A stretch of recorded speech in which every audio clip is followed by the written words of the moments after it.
O final de semana chegou e com ele o Shopcast, que já está no ar, sempre aqui direto da Di Pietro Pizzaria, a melhor pizza de Sergipe, localizada na Avenida Edélzio Vieira de Melo, conhecida popularmente como Avenida Explosão.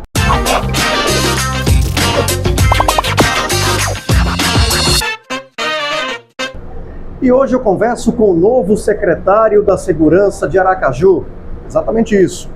O investigador oficial de polícia, Radamés Passos, que está substituindo André Davi na secretaria.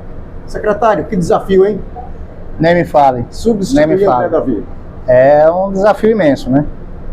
O André é uma figura gigantesca, né? Pelo profissional que é, né? E assim, pelo ser humano fantástico que ele é. E quem tem o privilégio, como eu tive e tenho, de conviver com o André, né? O que começou como uma relação profissional. Antes de você continuar, vamos brindar para iniciar. Pensei que ele não ia convidar, viu? Coca Zero vai tomar Radamés Passos e Jairo Júnior aqui, um choppzinho Brahma gelado. Pois não, pode continuar. Então, Jairo, o que começou como uma relação profissional, né? E bem profissional. Né, duas personalidades assim que se complementavam, né? A gente tem muitos sentimentos em comum do ponto de vista profissional, uma aversão completa por vagabundo, entendeu? Nós compartilhamos desse pensamento, é algo nosso. E todos os colegas que fazem parte da equipe também compartilham desse mesmo sentimento. Então, a partir desse ponto em comum, né? E aí vão se somando a eles outros, como o compromisso, né, a entrega, né, ao trabalho, e aí a gente foi deslançando, e aí é só deixar o tempo passar e realizar aquilo que a gente se propôs a fazer, aquilo que a sociedade pedia, né? Então são muitos anos de luta, de parceria, e assim, trabalhei com outros excelentes delegados, excelentes, né? Conheci o André, a gente trabalhando no interior. Com todos os outros com quem trabalhei, eu tenho mais ou menos uns 3 anos a mais de polícia do que André. Quando ele entrou, eu já tinha uma trajetória, né? E todos os delegados com quem eu trabalhei, quando vinham para a capital, me convidavam. E eu nunca aceitei. Você é natural de onde? Eu sou, no meu documento consta que eu sou natural aqui de Aracaju, porque de fato nasci aqui, nasci no Hospital Santa Isabel, aqui na Zona Norte.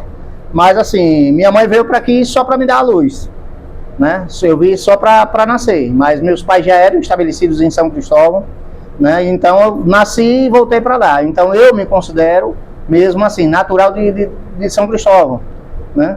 Então eu sou de lá da Cidade Alta, sou de um local chamado de Vila Nova. Hoje a Vila Nova, a rua carrega o nome de meu pai, né? Agora recentemente foi aprovado na Câmara de Vereadores. E a rua agora se chama Rua Otávio José Santos, em homenagem ao meu pai, que faleceu há 1 ano e meio atrás, né? Pouco mais de 1 ano e meio.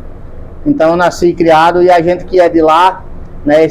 Ser da Vila Nova é mais do que pertencer a uma rua.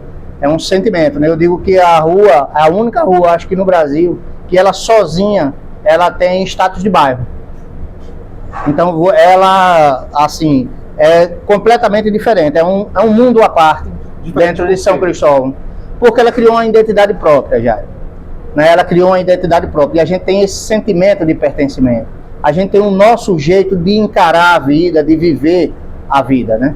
Então nós somos mais barulhentos, né? Isso é natural. Nós da Vila Nova somos referência, nós somos apaixonados por Guerra de Buscapé, né? E a gente capitania isso dentro da cidade, tá entendendo? Então, por essas e outras razões, a gente criou uma identidade muito especial, e meu pai era assim, como se fosse um ponto central disso tudo, né? Meu pai foi comerciante na Vila Nova há mais de 60 anos, foi morador da Vila Nova há mais de 70 anos, mais de 80 anos talvez. Comercializava o quê? Meu pai tinha uma pequena mercenaria, que a gente chama no interior de bodega, né? Sou filho de bodegueiro, tenho orgulho da gota serena disso, é um orgulho absurdo, né?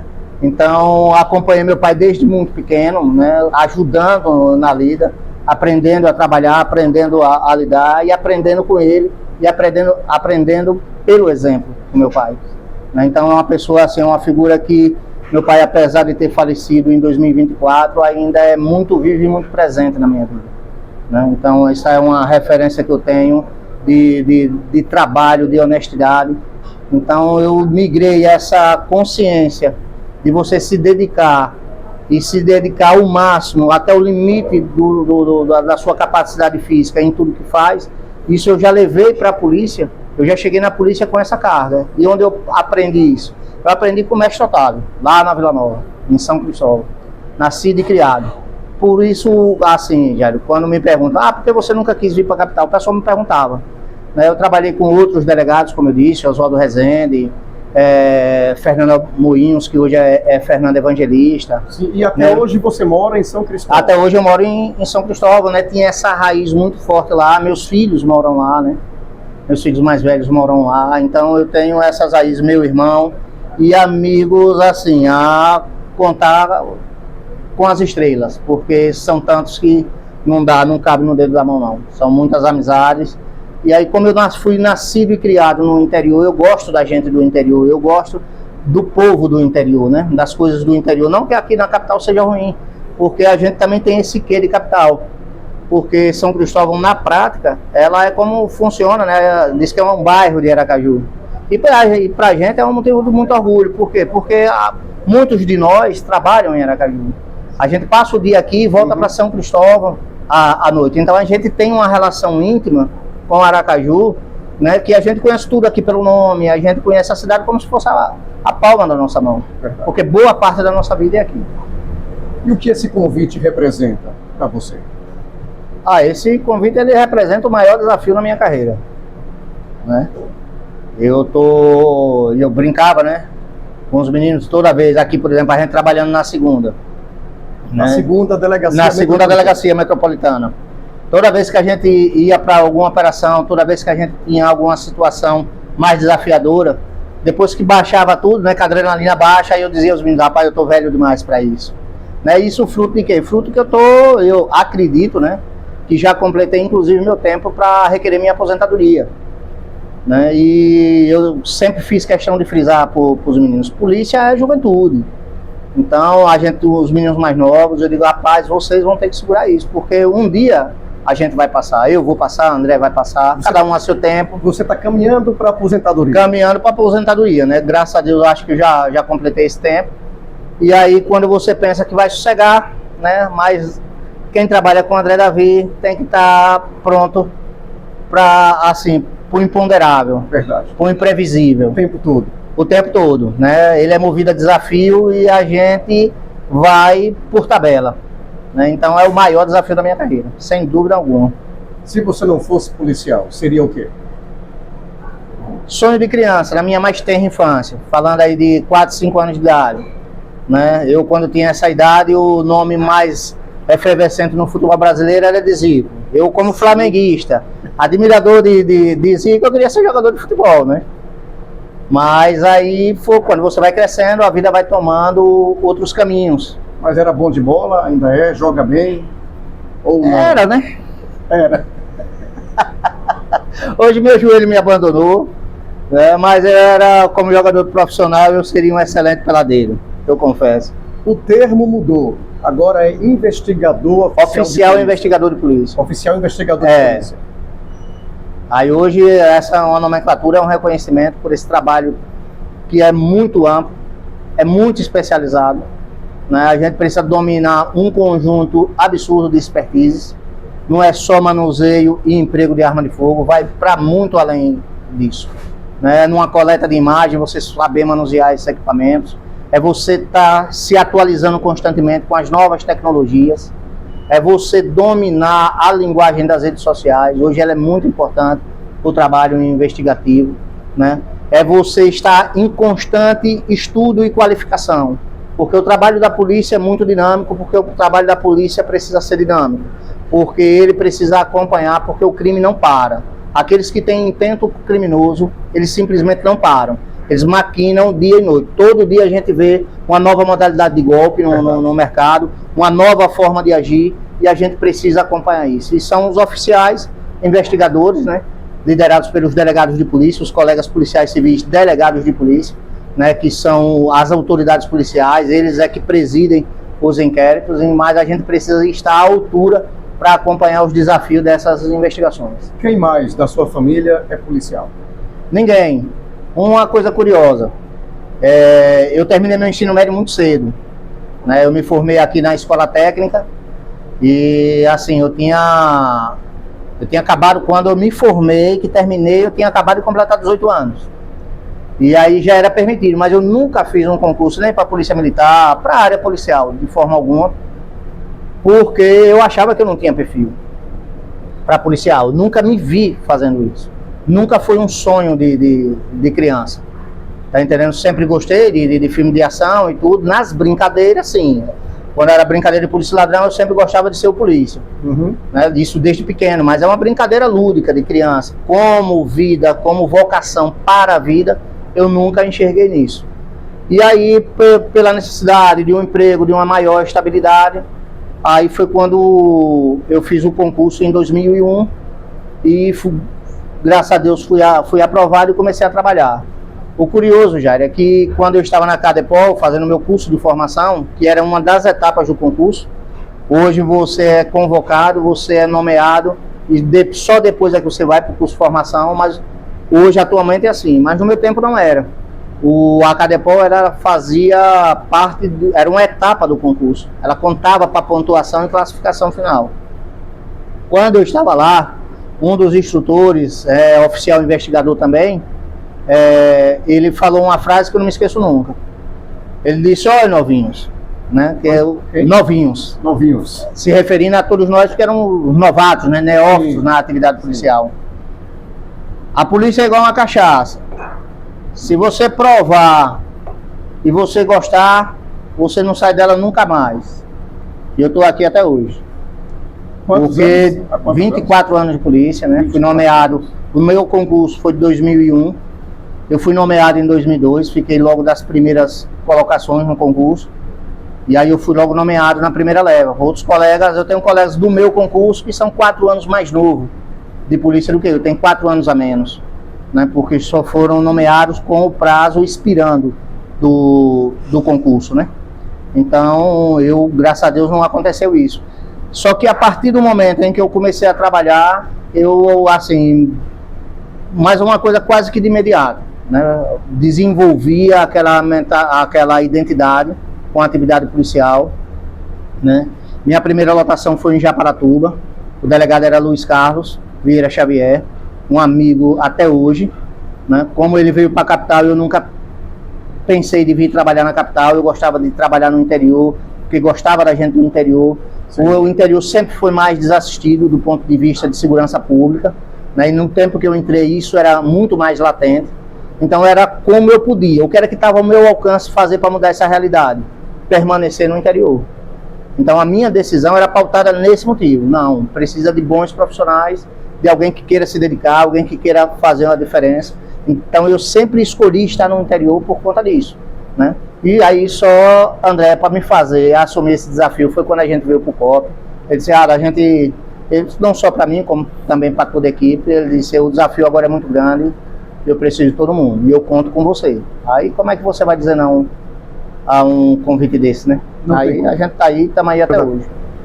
Radamés, como você conheceu o delegado André Davi? Eu conheci o André em 2009, eu trabalhava já na Delegacia Regional de Estância.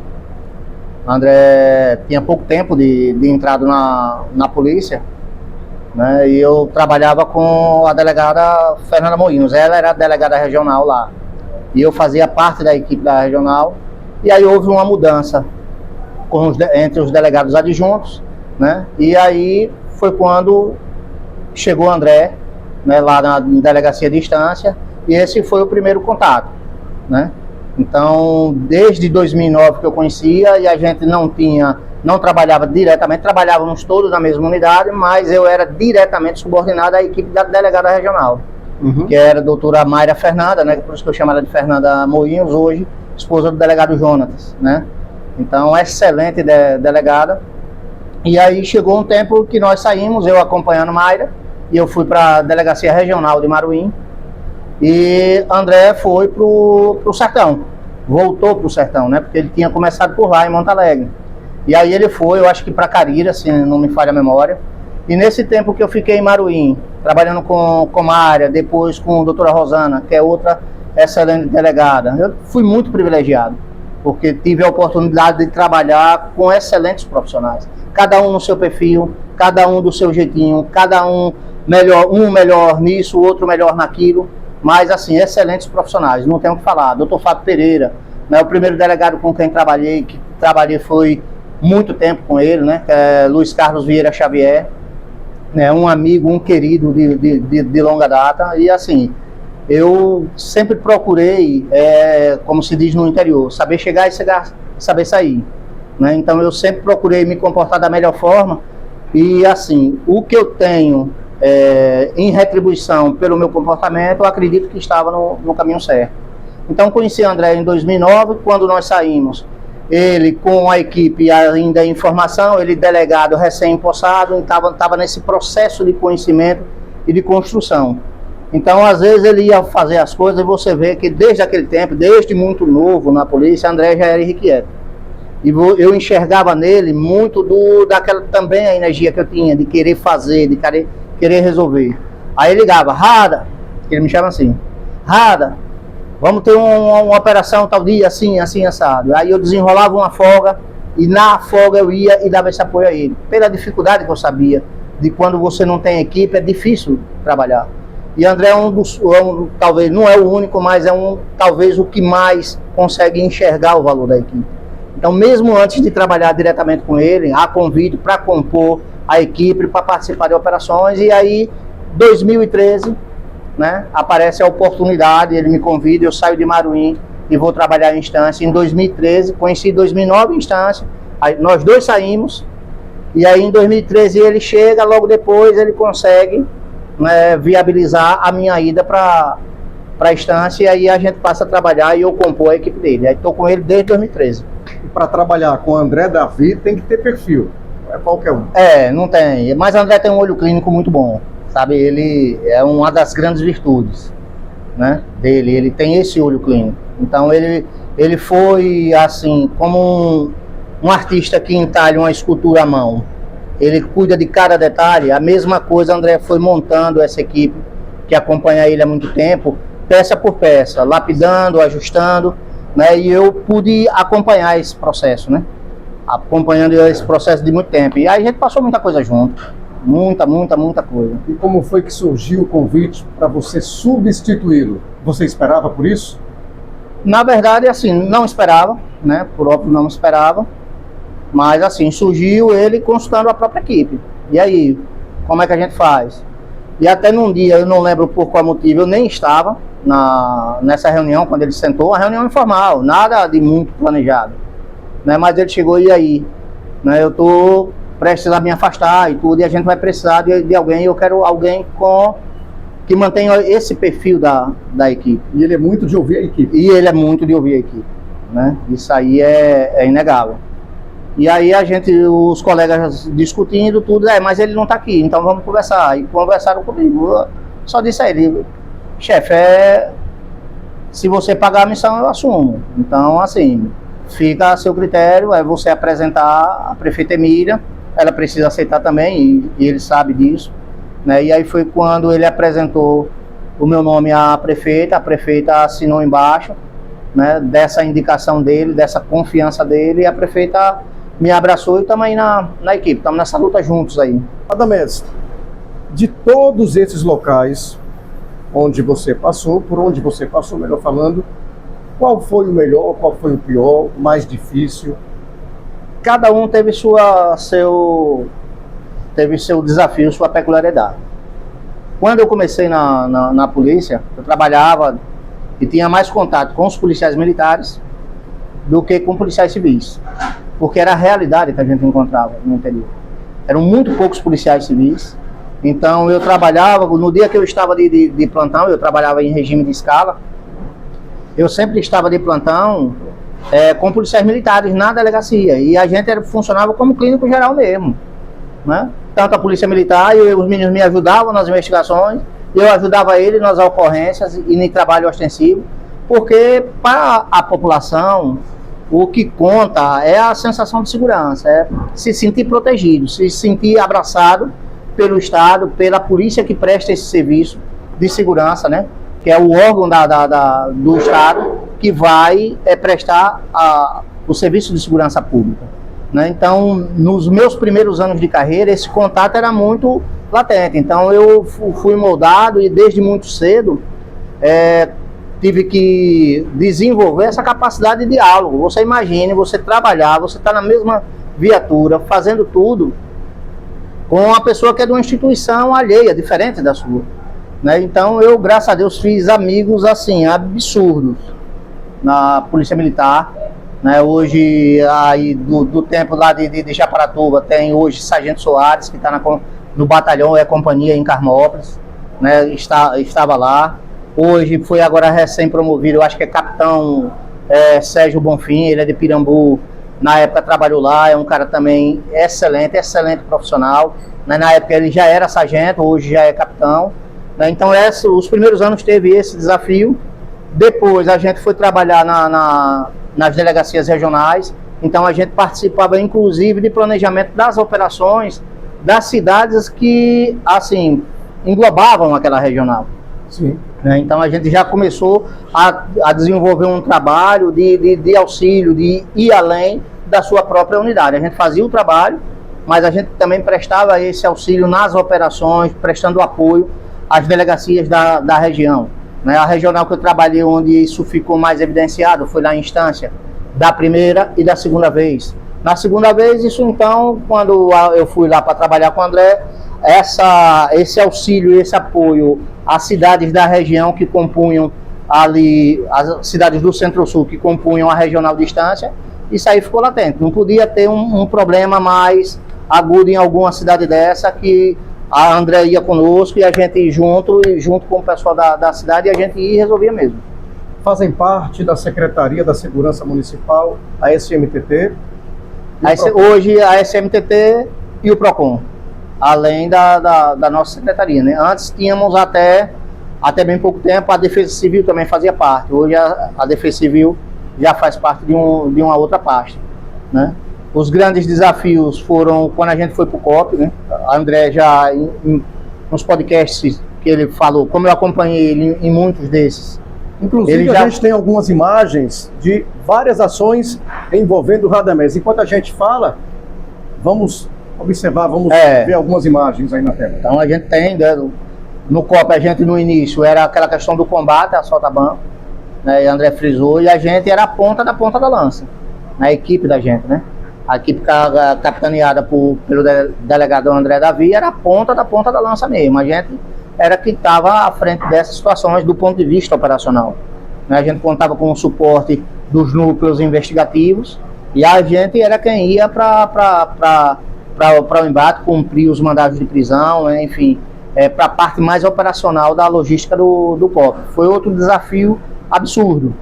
Né? E quando ele se deparou com esse convite para vir para o COP, aí aquela necessidade, o desafio, aquele universo que estava se apresentando a ele, aí eu entendi naquele momento, quando ele falou comigo, eu digo, não, aqui ele vai precisar de todo mundo e todo mundo ainda é pouco, ante o tamanho do desafio. E aí eu não pestanejei, e aí foi quando eu passei a vir trabalhar e aí fui pro COP. Nesse meio tempo, né, já com 3 anos, a questão de assalto a banco bem encaminhada, bem resolvido, a gente conseguiu zerar os assaltos a banco. Apareceu uma oportunidade, aí eu falei com ele e ele me liberou e eu passei 4 anos à disposição do governo federal, 4 anos na Força Nacional de Segurança Pública, né, no Departamento de Força Nacional, né, do Ministério da Justiça e Segurança Pública. Foram 4 anos bem vividos. Né. O primeiro ano eu me integrei numa equipe que investigava no Rio Grande do Norte a atuação de grupos de extermínio, né? Então, grupo de extermínio composto por policiais, militares, penais, civis, além de pessoas criminosos do povo, né? E a gente recebeu lá, depois que saímos, né, que terminamos essa missão lá, recebemos uma homenagem no Ministério Público, né, do GAECO, do Ministério Público do Rio Grande do Norte, né? Tive a oportunidade, o privilégio de participar de uma operação porque foram cumpridos muitos mandados de prisão.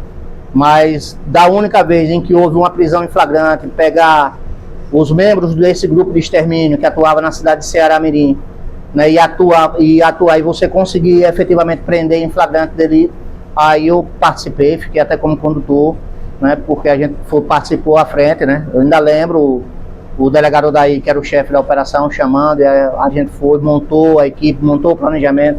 Quando deslocou por lá, nos deparamos e conseguimos, pelo menos dos 4 que estavam atuando nesse dia, a gente conseguiu prender um. Haja vista que isso era uma área rural, era noite, uma operação que começou 8h30 da noite, foi terminada 16 para 17 horas do dia seguinte. Caramba. Né? Então a gente teve esse reconhecimento por parte do GAECO, né? A Força Nacional lá em Natal atuava junto ao GAECO, no Ministério Público, né? E a gente foi trabalhando e aí para diversas missões, Brasil afora, aí Norte, Nordeste, Centro-Oeste, a gente teve muitas missões. No Goiás, né, participamos na investigação, né, colaboramos, né, eu e toda a equipe que estava lá da Força Nacional, na investigação de muitas mortes envolvendo advogados, né, onde advogados eram vítimas, né, então muitos desses casos eram mais emblemáticos por envolver um membro da OAB, e numa dessas investigações com elucidação, com eventual prisão, a gente recebeu também, né, eu e como também os demais membros da equipe, uma menção honrosa, uma homenagem da Assembleia Legislativa do Goiás. Eu tenho muito orgulho disso, né? E assim, e foram muitas as missões. Atravessamos a selva de carro para chegar em Manaus, com aquelas estradas que a gente sabe que ainda flagelam o povo do norte, né, que dificulta muito o acesso, o que encarece o custo de vida. E assim, todos com caminhonete, mas assim, caminhonete parece, quando o desafio é muito grande, às vezes ele parece um brinquedo de criança, né? Nesse deslocamento, a gente, para chegar lá, durante a pandemia, no ano 2021, houve uma facção promoveu um quebra-quebra e queima de ônibus e assim, uma arruaça generalizada na cidade de Manaus. E aí todo o efetivo da Polícia Civil que estava à disposição da Força foi deslocado para Manaus, junto também com um grande efetivo da Polícia Militar. E nesse deslocamento, a dificuldade do terreno, né? Porque o sul do Amazonas, o Brasil é muito diverso, cara. É muito diverso. Verdade. O sul do Amazonas, seco, uma poeira de você não enxergar nada, literalmente, né? Tem uns colegas que gravaram um vídeo disso, você não enxergava nada, porque quando o comboio começava a deslocar, o que eles chamam lá no norte de puaca, que é aquela puaca, que é uma poeira bem fina, porque o pó é muito fino. Então aquilo fica suspenso no ar, e sem ventar aquilo não dissipa. Então você dirige mais pelo instinto do que pela visibilidade, né? E quando você chega no norte do Amazonas, a gente pegou a maior cheia da história do Rio Negro. Então a mais de 20 quilômetros de Manaus, a gente pegou a BR completamente alagada. Aí teve um carro dos policiais militares que infelizmente ele foi arrastado pela correnteza, afundou num pasto, e a gente conseguiu o restante do comboio chegar lá. Foram anos marcantes também, esses da Força Nacional. É bom escrever um livro. Rapaz, eu acredito que dava, viu? Tem muita história, né? Mas nada foi mais marcante do que fazer parte dessa equipe liderada pelo delegado André Davi, sabe? André é uma figura marcante e assim, é um profissional, um excelente profissional, incansável. Passamos muita coisa juntos, né? As pessoas veem o resultado das operações, as pessoas não veem o que é a operação em si, né? E a gente deixar, e não são só as datas comemorativas, né? É o que a gente sabe que a gente enfrentou, né? O desafio, o que foi, a realidade nua e crua, né? Só emboscada a gente sofreu 2, e pouca gente sabe disso. Em entendeu? Algum momento você pensou que fosse morrer? Veja, Jairo, assim, no calor da ação você não tem tempo de pensar em nada. Eu pelo menos nunca pensei em nada. Mas assim, como somos pessoas conscientes, quando você está fora desse calor da emoção, você sempre sabe que o risco que você está se propondo é muito alto, porque o desafio é muito grande, né? Mas aí confiando no homem que está do seu lado, né? André, ele sempre diz isso, a gente tem muitas situações onde ou você confiava cegamente no homem que estava ali do seu lado.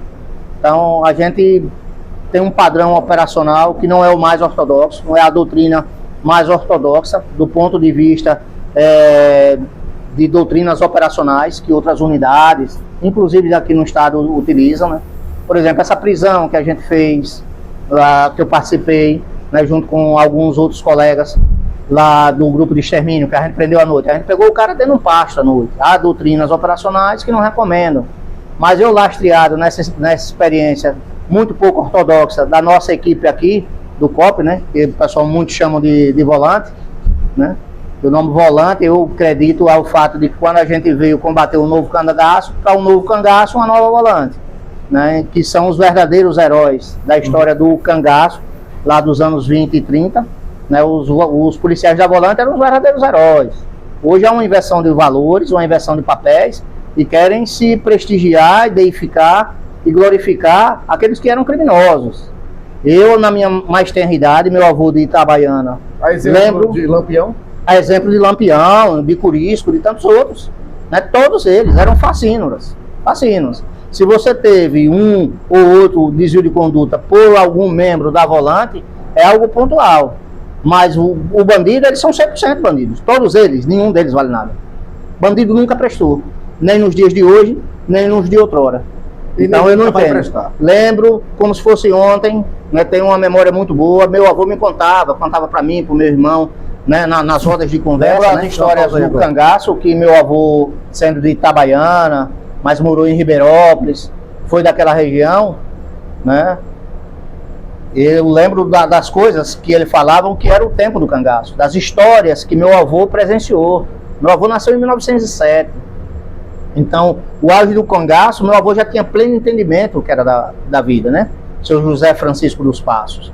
Então, ele contava essas histórias e eu ficava horrorizado com aquilo, né? E eu, sem saber, sem imaginar, aquilo com certeza no meu inconsciente ficou guardado, e essa aversão, esse ódio. Minha mãe e meu pai sempre foram vítimas de bandidos. Minha mãe foi assaltada, foi agredido por vagabundo, né? Então, para mim, todo vagabundo é aquele vagabundo que bateu na minha mãe, é simples assim. Foi isso que despertou a vontade de... Acho que isso não despertava a vontade, porque, como eu disse, eu nunca achei que tinha aptidão para isso. Mas acho que isso influenciou para desenvolver essa identidade com a atividade policial. Acredito que isso, inconscientemente, isso teve um peso muito grande, sabe? Acredito que teve sim. Para a gente finalizar, qual o conselho que você deixa para a pessoa que está nos assistindo agora, essa pessoa que quer ingressar em uma das forças de segurança? Primeiro, você tem que entrar por um concurso. Então, irmão, estude